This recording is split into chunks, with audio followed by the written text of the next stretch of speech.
ନଟିଆ ଘରର ରୋଷେଇ ଘର ଭିତରେ ନଟିଆ ଓ ନଟିଆର ବୋଉ ଓ ନନା ଚିନ୍ତାରେ ବସିଛନ୍ତି। କାର୍ତ୍ତିକ ପୂର୍ଣ୍ଣିମା ସରିଛି। ନଟିଆ ପେଟକୁ ଦେଖାଇ ବୋଉ ଆଉ କେତେ ସାଧା ଖାଇବି? ମାସେ ହେଲା ମାଛ ମାଉଁସର ମୁହଁ ଦେଖିନି। ପେଟ ମୋର ଡାକୁଛି।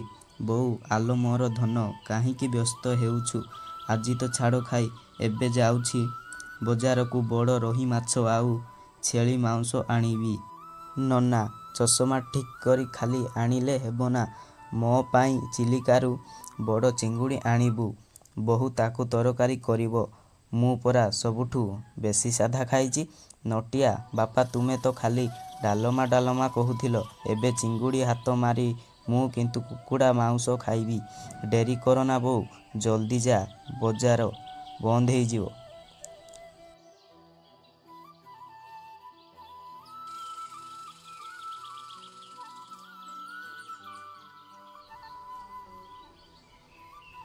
ବଜାରରେ ଭୀଷଣ ଭିଡ଼।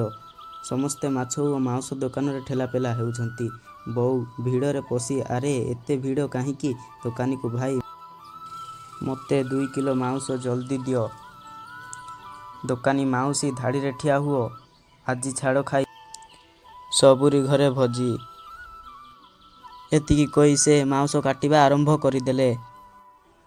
ତାପରେ ନଟିଆର ବୋଉ ଦୌଡ଼ି ଦୌଡ଼ି ମାଛ ଓ ମାଉଁସ ଧରି ଘରକୁ ଫେରୁଛି। ତାର ଗୋଡ଼ ଖସି ଯାଉଛି। ସେ କାର୍ଟୁନ ଭଳି ଗଡ଼ି ଯାଉଛି।